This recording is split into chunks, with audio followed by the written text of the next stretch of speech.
ফিরলাম সংবাদ সম্প্রসারণে। বিরতির আগে যে প্রশ্নটি জনাব মঞ্জুর হাসান বুলবুল আপনার কাছে রেখেছিলাম যে এই ভোট বর্জন করলো, এটির যৌক্তিকতা কত? একটি রাজনৈতিক কর্মসূচি, যে অভিযোগগুলি আছে যারা নির্বাচনে অংশগ্রহণ করেছিল নিশ্চয়ই তারা এই সবগুলি বিষয়গুলিকে সামনে নিয়ে তাদের কর্মসূচি দিবে, তাতে আমার কোনো ভিন্ন মত নাই। কিন্তু ধরেন নির্বাচন সংক্রান্ত আরও 2টি হল সম্পর্কে আমরা জানি যে নির্বাচনের দিকে আর কি ধরনের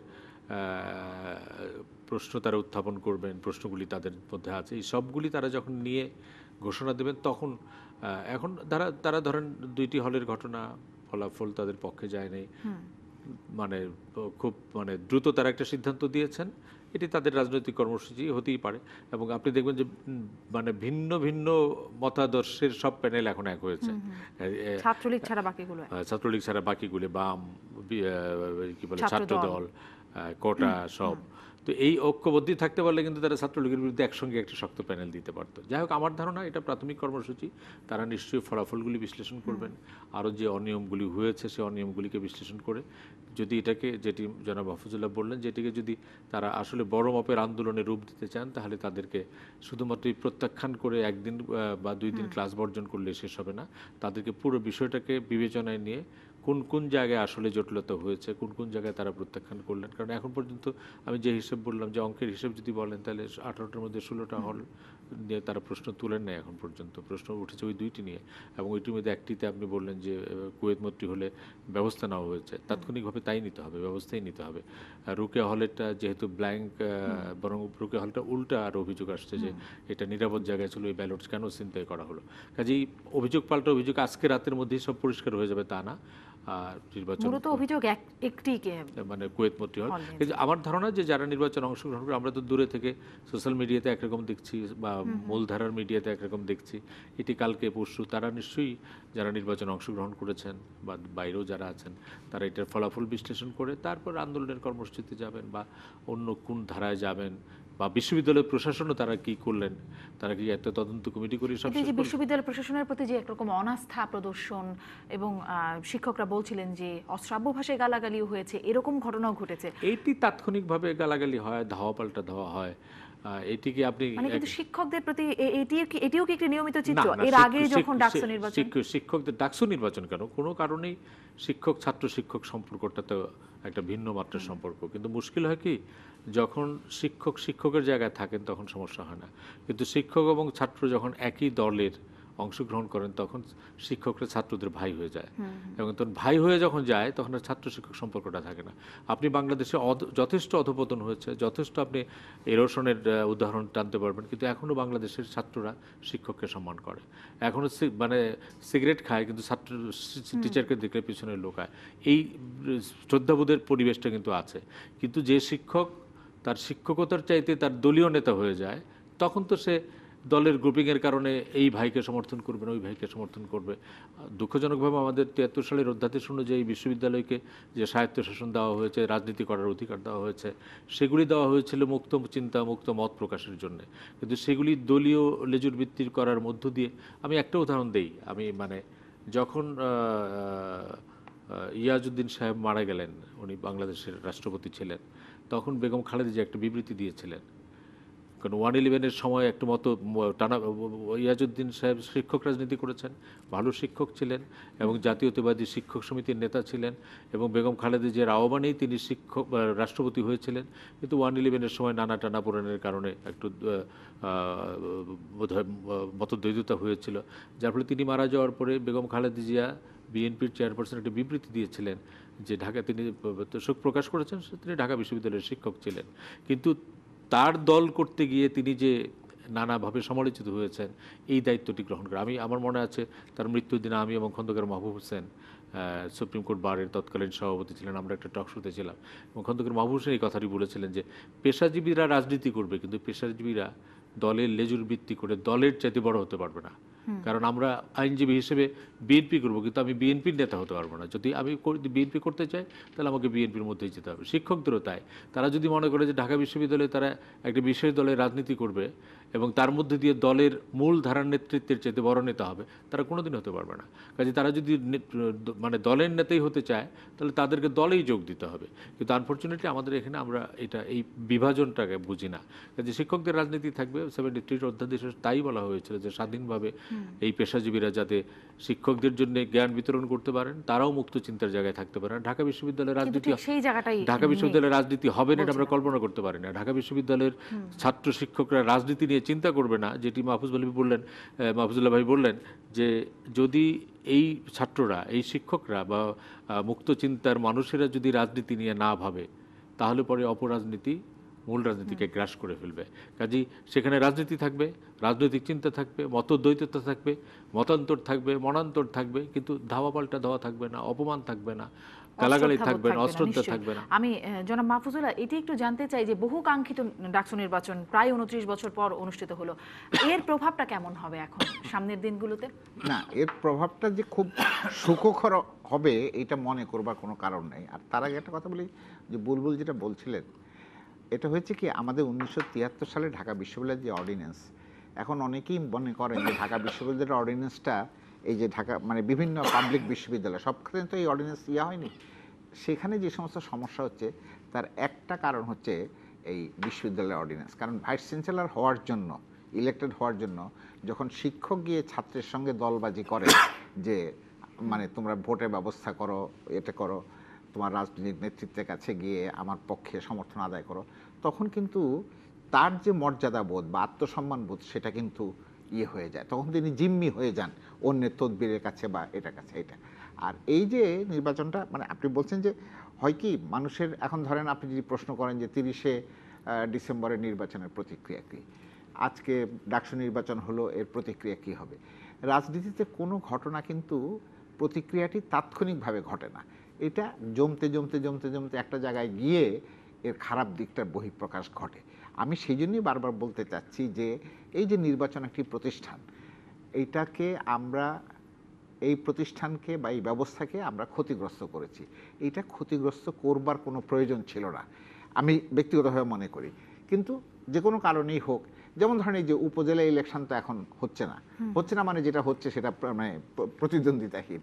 প্রতিদ্বন্দ্বিতাপূর্ণ নির্বাচন যদি হতো এবং সেখানে যদি 460টি বা 500 আসনের মধ্যে মানে উপজেলা চেয়ারম্যান পদে 300 ধরে নিলাম যে বিরোধীরা জিতেছে, তাতে কি সরকারের পরিবর্তন হতো না? কিন্তু এটা কোথায় হতো, লাভজনক বিষয়টা কোথায় হতো, সেটা হচ্ছে যে আপনি একটা ইনক্লুশনের পলিটিক্স করছেন। এখন যেটা হয়ে গেছে এক্সক্লুশনের পলিটিক্স হয়ে গেছে। সমস্যাটা হচ্ছে যেটা ভারতেও কিন্তু এই প্রবণতা আমরা লক্ষ্য করছি যে ইনক্লুশন, আমরা তো সবাইকে নিয়ে এই দেশটা চালাতে চাই, এই দেশটা গড়তে চাই আমরা। ঠিক আছে, আমরা শারমিন আমার সঙ্গে মানে বনে না, শারমিনের কাজে শারমিন বাদ, বুলবুলের সঙ্গে আমার বনে, সেজন্য বুলবুল আমি এক জায়গায়। এই যে এক্সক্লুশনের পলিটিক্স, এখান থেকে আমাদেরকে বেরিয়ে আসতে হবে। এবং এটা বেরিয়ে আসার ক্ষেত্রে প্রধান দায়িত্বটা হচ্ছে, মূল দায়িত্বটা হচ্ছে যেই সরকার ক্ষমতা থাকে তাদের দৃষ্টিভঙ্গিটার মধ্যে পরিবর্তন আনতে হবে। কারণ দেশটা তো at the end of the day দেশটা কিন্তু প্রত্যেকের। কারণ আমরা এগুলো করে কিন্তু আসলে খুব বেশি বেনিফিশিয়াল কোনো হব না আর কি, মানে রেজাল্ট পাবো না। এটাই মানে আমার নিজের যা অভিজ্ঞতা। মঞ্জুর হাসান বুলবুল একদম ছোট করে যদি বলেন একটা বিরতিতে যাওয়ার। আমাদের তো বাংলাদেশটা তো এটা তো অবশ্যই এক্সক্লুশনের মধ্যে থাকতে হবে, রাজনৈতিক মতবিরোধ থাকবে এবং রাজনৈতিকভাবে বিতর্ক থাকবে, কিন্তু তার মানে একদম যেটা পলিটিক্স অফ এলিমিনেশন, আমি আপনার মতের সাথে একমত না, এই জন্য আপনাকে ধ্বংস করে দিতে হবে, আমি আপনাকে পছন্দ করি না, আপনার রাজনীতিকে পছন্দ করি না, গ্রেনেড মেরে আপনাকে হত্যা করে ফেলতে হবে, এটা কোনো রাজনীতির কাজ হতে পারে না। কাজে আমি মাহফুজের সাথে বা লার্জ একমত যে একটি হচ্ছে যে পেশাজীবীরা রাজনীতি করবে, কিন্তু রাজনীতিটা তার পেশাদারিত্বের বাইরে চলে যাবে না। ঢাকা বিশ্ববিদ্যালয়ের আবারও বলে একজন শিক্ষক ভিসি হবেন, অবশ্যই তিনি যে মতাদর্শের রাজনীতি করেন সেই দল যখন ক্ষমতায় থাকবে তিনিই ভিসি হবেন, কিন্তু সেই ভিসি হওয়ার জন্য তিনি নিজেকে এমন জায়গায় নিয়ে আসবেন না যেখানে ছাত্র শিক্ষক সম্পর্ক, ছাত্র বলবে যে আপনাকে তো আমি ভিসি বানিয়েছি, কাজে আমার কথা রাখতে হবে, আপনাকে আপনার কথা শুনতে হবে, দলীয় ভিসি বলা যায়, দলীয় সেই কাজে ওই জায়গাটাতে আমার ধারণা আমাদের, এবং আমি বারবারই বলি যে অরাজনীতি আছে, অপরাজনীতি আছে এবং বিরাজনীতি আছে। অপরাজনীতি আমরা প্রত্যক্ষ করেছি, অরাজনীতি বা অনৈতিক রাজনীতি কিভাবে ধ্বংস করে সেটা দেখেছি, এবং রাজনীতিকে খারাপ বলে 111 সৃষ্টি করে দেশ পরিচালনার জন্য কারা আসতে চান সেটাও আমরা প্রত্যক্ষ করেছি। কিন্তু চূড়ান্ত বিচারে রাজনীতি আমাদের মূল জায়গা। অনলাইনের খবরগুলো একটু দেখে আসি। bdnews24.com ভোট বাতিলের দাবিতে বিক্ষোভের ডাক ডাকসু নির্বাচন প্রসঙ্গে। উপজেলায় প্রথম ধাপে ভোটের হার 43%। আরেকটি খবর, এই খবরটি দেখছি, সুষ্ঠু ও সুন্দর ভোট বলছেন ঢাকা বিশ্ববিদ্যালয়ের উপাচার্য। পরের পত্রিকায় যেতে চাই। প্রথম আলোর খবরে দেখছি ডাকসু নির্বাচন, রিটার্নিং কর্মকর্তার দুঃখ প্রকাশ, বললেন মামলা করুন। একটু সাংঘর্ষিক মনে হয় কিনা?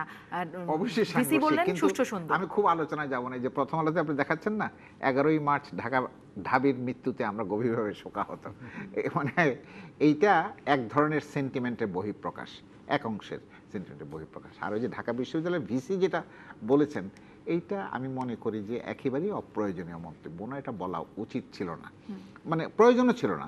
হ্যাঁ, নির্বাচন হয়েছে, যদি অনিয়ম হয়ে থাকে সেটা আমরা দেখব, সুষ্ঠু এটা ওইটা বলে এই সমস্যাটাও এই জায়গায় তৈরি হয়। আমাদের সিইসির মতন সমস্যাটা ওই জায়গায় হয়। পরে যখন আবার স্বীকার করেন, ওই যে বলে না যে জল খায় ঘুরিয়ে খায় আর কি, সেই রকম। জনাব মঞ্জুর হাসান বুলবুল। না, মাহফুজ ভাই যেটা বলছেন সিসির মতো আমি মনে করি ঠিক ভালো। কারণ বেশি কি বলবে, কিছু তো ঘটনা তার সামনেই ঘটেছে। তিনি বলতে পারেন যে আমি যে কথা বললাম, তিনি বলতে পারেন যে হ্যাঁ কিছু কিছু অভিযোগ পাওয়া গেছে, আমরা অভিযোগ তদন্ত করছি, তদন্ত কমিটি হয়েছে, আমরা দেখবো এর কী হচ্ছে। কারণ যারা নির্বাচনে পাশ করলো তারাই তো একমাত্র ঢাকা বিশ্ববিদ্যালয়ে থাকবে না, যারা ফেল করলো, যারা অংশগ্রহণ করলো, যারা প্রতিবাদ করছে, এরাও তো তার ছাত্র না। এমন না যে এই এই এই ছেলে যারা পাশ করতে পারলো না, এই যে কয়েকটা জোট, এটা তো কালকে বের করে দিতে পারবেন আপনি। যেহেতু তাদের একটি অভিযোগ আছে, তাদেরকে তো এই সম্মানটা দেখাতে হবে যে হ্যাঁ কিছু অভিযোগ আছে, আমরা তদন্ত করছি, তদন্ত করে দেখব যে আমার এখন পর্যন্ত আমার কাছে যে খবর হচ্ছে তাতে 16টি হল সম্পর্কে কোনো অভিযোগ নাই, 2টি আছে, আমরা একটা তদন্ত কমিটি করেছি, আরও অভিযোগ থাকলে আরেকজন দেখলাম যে মামলা করার পরামর্শ দিয়েছে। আমি বিনীতভাবে অনুরোধ করি রিটার্নিং কর্মকর্তা যে মামলাটায় আপনি যাবেন না, এটি বিশ্ববিদ্যালয়ের সমস্যা, আপনারা অভ্যন্তরীণভাবে সমাধান করেন। এটি মামলায় থানা পুলিশকে এখানে আনবেন না। কালকে যদি এই অভিযোগে 5 জন নামে মামলা হয়, 5 জনকে যদি গ্রেপ্তার করা হয়, তাহলে পরে এইটা নিয়ে আরেকটা নতুন জটিলতা শুরু হবে। আমি মনে করি যে এটা অভ্যন্তরীণভাবে আসলে চাই এই জটিলতাগুলোই না হোক, এবং মানে ঢাকা বিশ্ববিদ্যালয়ের পরবর্তী পরিস্থিতিও নিশ্চয়ই আমরা খবরাখবর রাখবো এবং সেটি নিয়েও আলোচনা হবে। দর্শক, শেষ করতে হচ্ছে আজকের সংবাদ সম্প্রসারণ। ভালো থাকুন।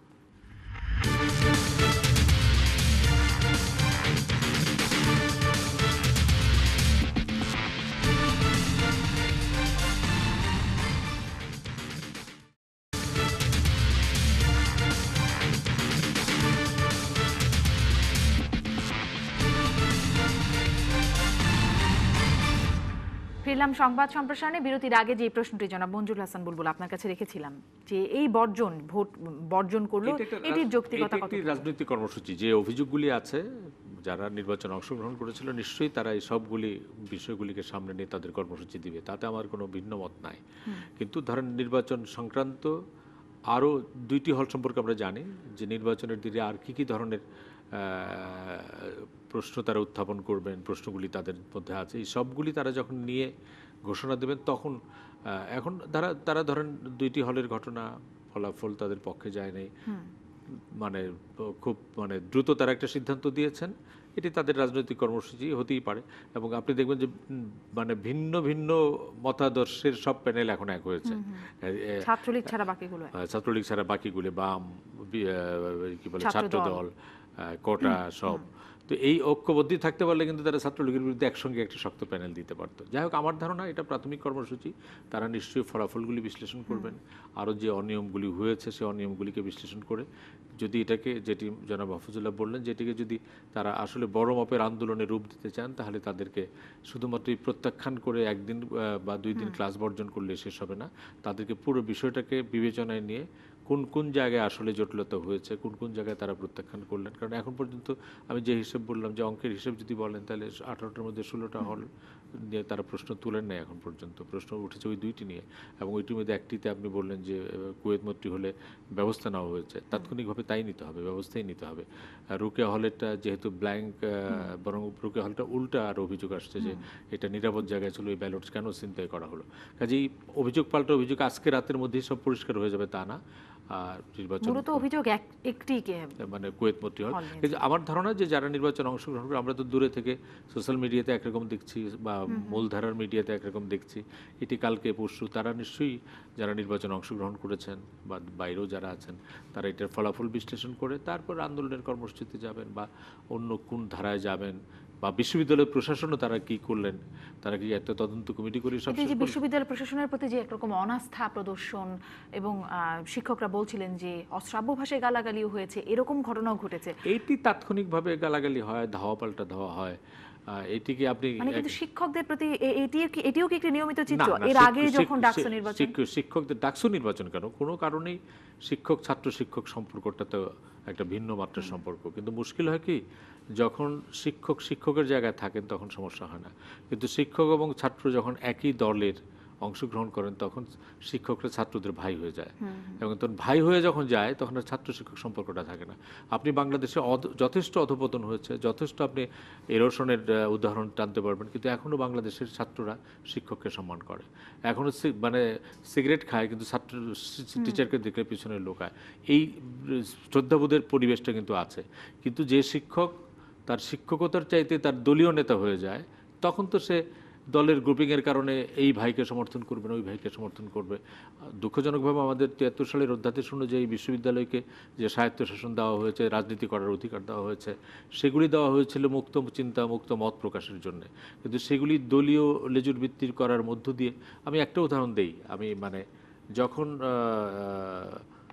ইয়াজউদ্দিন সাহেব মারা গেলেন, উনি বাংলাদেশের রাষ্ট্রপতি ছিলেন, তখন বেগম খালেদা জিয়া একটা বিবৃতি দিয়েছিলেন, কারণ 111-এর সময় একটু মতো টানা ইয়াজউদ্দিন সাহেব শিক্ষক রাজনীতি করেছেন, ভালো শিক্ষক ছিলেন এবং জাতীয়তাবাদী শিক্ষক সমিতির নেতা ছিলেন, এবং বেগম খালেদা জিয়ার আহ্বানেই তিনি রাষ্ট্রপতি হয়েছিলেন, কিন্তু 111-এর সময় নানা টানাপোড়েনের কারণে একটু বোধহয় মতদ্বৈধতা হয়েছিল, যার ফলে তিনি মারা যাওয়ার পরে বেগম খালেদা জিয়া বিএনপির চেয়ারপারসন একটা বিবৃতি দিয়েছিলেন যে ঢাকা, তিনি শোক প্রকাশ করেছেন, তিনি ঢাকা বিশ্ববিদ্যালয়ের শিক্ষক ছিলেন, কিন্তু তার দল করতে গিয়ে তিনি যে নানাভাবে সমালোচিত হয়েছেন এই দায়িত্বটি গ্রহণ করে। আমার মনে আছে তার মৃত্যুর দিনে আমি এবং খন্দকার মাহবুব হোসেন, সুপ্রিম কোর্ট বারের তৎকালীন সভাপতি ছিলেন, আমরা একটা টক শোতে ছিলাম, এবং খন্দকার মাহবুব হোসেন এই কথাটি বলেছিলেন যে পেশাজীবীরা রাজনীতি করবে কিন্তু পেশাজীবীরা দলের লেজুর ভিত্তি করে দলের চাইতে বড় হতে পারবে না, কারণ আমরা আইনজীবী হিসেবে বিএনপি করবো কিন্তু আমি বিএনপির নেতা হতে পারবো না, যদি আমি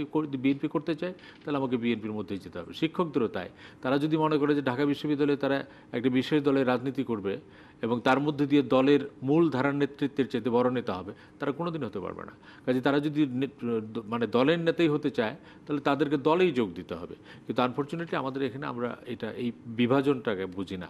কাজে শিক্ষকদের রাজনীতি থাকবে, 73 অধ্যাদেশে তাই বলা হয়েছিল যে স্বাধীনভাবে এই পেশাজীবীরা যাতে শিক্ষকদের জন্য জ্ঞান বিতরণ করতে পারেন, তারাও মুক্ত চিন্তার জায়গায় থাকতে পারেন। ঢাকা বিশ্ববিদ্যালয়ের রাজনীতি, সেই জায়গাটাই ঢাকা বিশ্ববিদ্যালয়ের রাজনীতি হবে না এটা আমরা কল্পনা করতে পারি না। ঢাকা বিশ্ববিদ্যালয়ের ছাত্র শিক্ষকরা রাজনীতি নিয়ে চিন্তা করবে না, যেটি মাহফুজুল্লাহ ভাই বললেন যে যদি এই ছাত্ররা, এই শিক্ষকরা বা মুক্ত চিন্তার মানুষেরা যদি রাজনীতি নিয়ে না ভাবে, তাহলে পরে অপরাজনীতি মূল রাজনীতিকে গ্রাস করে ফেলবে। কাজেই সেখানে রাজনীতি থাকবে, রাজনৈতিক চিন্তা থাকবে, মতদ্বৈততা থাকবে, মতান্তর থাকবে, মনান্তর থাকবে, কিন্তু ধাওয়া পাল্টা দেওয়া থাকবে না, অপমান থাকবে না, গালাগালি থাকবে না, অশ্রদ্ধা থাকবে না। আমি জনাব মাহফুজুল্লাহ এটি একটু জানতে চাই যে বহু কাঙ্ক্ষিত ডাকসু নির্বাচন প্রায় 29 বছর পর অনুষ্ঠিত হলো, এর প্রভাবটা কেমন হবে এখন সামনের দিনগুলোতে? না, এর প্রভাবটা যে খুব সুখকর হবে এটা মনে করবার কোনো কারণ নেই। আর তার আগে একটা কথা বলি, যে বুলবুল যেটা বলছিলেন, এটা হয়েছে কি আমাদের 1973 সালে ঢাকা বিশ্ববিদ্যালয়ের যে অর্ডিন্যান্স, এখন অনেকেই মনে করেন যে ঢাকা বিশ্ববিদ্যালয়ের অর্ডিন্যান্সটা এই যে ঢাকা মানে বিভিন্ন পাবলিক বিশ্ববিদ্যালয় সবখানে তো এই অর্ডিন্যান্স হয়নি। সেখানে যে সমস্ত সমস্যা হচ্ছে তার একটা কারণ হচ্ছে এই বিশ্ববিদ্যালয়ের অর্ডিন্যান্স। কারণ ভাইস চ্যান্সেলর হওয়ার জন্য, ইলেক্টেড হওয়ার জন্য যখন শিক্ষক গিয়ে ছাত্রের সঙ্গে দলবাজি করে যে মানে তোমরা ভোটের ব্যবস্থা করো, এটা করো, তোমার রাজনৈতিক নেতৃত্বের কাছে গিয়ে আমার পক্ষে সমর্থন আদায় করো, তখন কিন্তু তার যে মর্যাদা বোধ বা আত্মসম্মান বোধ সেটা কিন্তু হয়ে যায়, তখন তিনি জিম্মি হয়ে যান অন্যের তদবিরের কাছে বা এটার কাছে এটা। আর এই যে নির্বাচনটা মানে আপনি বলছেন যে হয় কি মানুষের এখন ধরেন আপনি যদি প্রশ্ন করেন যে 30শে ডিসেম্বরের নির্বাচনের প্রতিক্রিয়া কী, আজকে ডাকসু নির্বাচন হলো, এর প্রতিক্রিয়া কী হবে? রাজনীতিতে কোনো ঘটনা কিন্তু প্রতিক্রিয়াটি তাৎক্ষণিকভাবে ঘটে না, এটা জমতে জমতে জমতে জমতে একটা জায়গায় গিয়ে এর খারাপ দিকটার বহিঃপ্রকাশ ঘটে। আমি সেই জন্যই বারবার বলতে চাচ্ছি যে এই যে নির্বাচন একটি প্রতিষ্ঠান, এইটাকে আমরা এই প্রতিষ্ঠানকে বা এই ব্যবস্থাকে আমরা ক্ষতিগ্রস্ত করেছি। এইটা ক্ষতিগ্রস্ত করবার কোনো প্রয়োজন ছিল না, আমি ব্যক্তিগতভাবে মনে করি। কিন্তু যে কোনো কারণেই হোক, যেমন ধরেন এই যে উপজেলা ইলেকশন তো এখন হচ্ছে না মানে যেটা হচ্ছে সেটা মানে প্রতিদ্বন্দ্বিতাহীন। প্রতিদ্বন্দ্বিতাপূর্ণ নির্বাচন যদি হতো এবং সেখানে যদি 460টি বা 500 আসনের মধ্যে মানে উপজেলা চেয়ারম্যান পদে 300 ধরে নিলাম যে বিরোধীরা জিতেছে, তাতে কি সরকারের পরিবর্তন হতো না। কিন্তু এটা কোথায় হতো, লাভজনক বিষয়টা কোথায় হতো, সেটা হচ্ছে যে আপনি একটা ইনক্লুশনের পলিটিক্স করছেন। এখন যেটা হয়ে গেছে এক্সক্লুশনের পলিটিক্স হয়ে গেছে। সমস্যাটা হচ্ছে যেটা ভারতেও কিন্তু এই প্রবণতা আমরা লক্ষ্য করছি যে ইনক্লুশন, আমরা তো সবাইকে নিয়ে এই দেশটা চালাতে চাই, এই দেশটা গড়তে চাই। আমরা ঠিক আছে, আমরা শারমিন আমার সঙ্গে মানে বনে না, শারমিনের কাজে শারমিন বাদ, বুলবুলের সঙ্গে আমার বনে, সেজন্য বুলবুল আমি এক জায়গায়। এই যে এক্সক্লুশনের পলিটিক্স, এখান থেকে আমাদেরকে বেরিয়ে আসতে হবে। এবং এটা বেরিয়ে আসার ক্ষেত্রে প্রধান দায়িত্বটা হচ্ছে, মূল দায়িত্বটা হচ্ছে যেই সরকার ক্ষমতা থাকে তাদের দৃষ্টিভঙ্গিটার মধ্যে পরিবর্তন আনতে হবে। কারণ দেশটা তো at the end of the day দেশটা কিন্তু প্রত্যেকের। কারণ আমরা এগুলো করে কিন্তু আসলে খুব বেশি বেনিফিশিয়াল কোনো হব না আর কি, মানে রেজাল্ট পাবো না। এটাই মানে আমার নিজের যা অভিজ্ঞতা। মঞ্জুর হাসান বুলবুল, একদম ছোট করে যদি বলেন একটা আমি বিরতিতে একমত। যাওয়ার আগে। আমাদের তো বাংলাদেশটা তো এটা তো অবশ্যই এক্সক্লুশনের মধ্যে থাকতে হবে, রাজনৈতিক মতবিরোধ থাকবে এবং রাজনৈতিকভাবে বিতর্ক থাকবে, কিন্তু তার মানে একদম যেটা বলে পলিটিক্স অফ এলিমিনেশন, আমি আপনার মতের সাথে একমত না, এই জন্য আপনাকে ধ্বংস করে দিতে হবে, আমি আপনাকে পছন্দ করি না, আপনার রাজনীতিকে পছন্দ করি না, গ্রেনেড মেরে আপনাকে হত্যা করে ফেলতে হবে, এটা কোনো রাজনীতির কাজ হতে পারে না। কাজে আমি মাহফুজের সাথে বা এন লার্জ একমত যে একটি হচ্ছে যে পেশাজীবীরা রাজনীতি করবে, কিন্তু রাজনীতিটা তার পেশাদারিত্বের বাইরে চলে যাবে না। ঢাকা বিশ্ববিদ্যালয়ের আবারও বলে একজন শিক্ষক ভিসি হবেন, অবশ্যই তিনি যে মতাদর্শের রাজনীতি করেন সেই দল যখন ক্ষমতায় থাকবে তিনিই ভিসি হবেন, কিন্তু সেই ভিসি হওয়ার জন্য তিনি নিজেকে এমন জায়গায় নিয়ে আসবেন না যেখানে ছাত্র শিক্ষক সম্পর্ক, ছাত্র বলবে যে আপনাকে তো আমি ভিসি বানিয়েছি, কাজে আমার কথা রাখতে হবে, আপনাকে আপনার কথা শুনতে হবে, বা দলীয় ভিসি বলা যায় না। সেই কাজে ওই জায়গাটাতে আমার ধারণা আমাদের, এবং আমি বারবারই বলি যে অরাজনীতি আছে, অপরাজনীতি আছে এবং বিরাজনীতি আছে। অপরাজনীতি আমরা প্রত্যক্ষ করেছি, অরাজনীতি বা অনৈতিক রাজনীতি কিভাবে ধ্বংস করে সেটা দেখেছি, এবং রাজনীতিকে খারাপ বলে 111 সৃষ্টি করে দেশ পরিচালনার জন্য কারা আসতে চান সেটাও আমরা প্রত্যক্ষ করেছি। কিন্তু চূড়ান্ত বিচারে রাজনীতি আমাদের মূল জায়গা। অনলাইনের খবরগুলো একটু দেখে আসি। BDNews24.com, ভোট বাতিলের দাবিতে বিক্ষোভের ডাক ডাকসু নির্বাচন প্রসঙ্গে। উপজেলায় প্রথম ধাপে ভোটের হার 43%।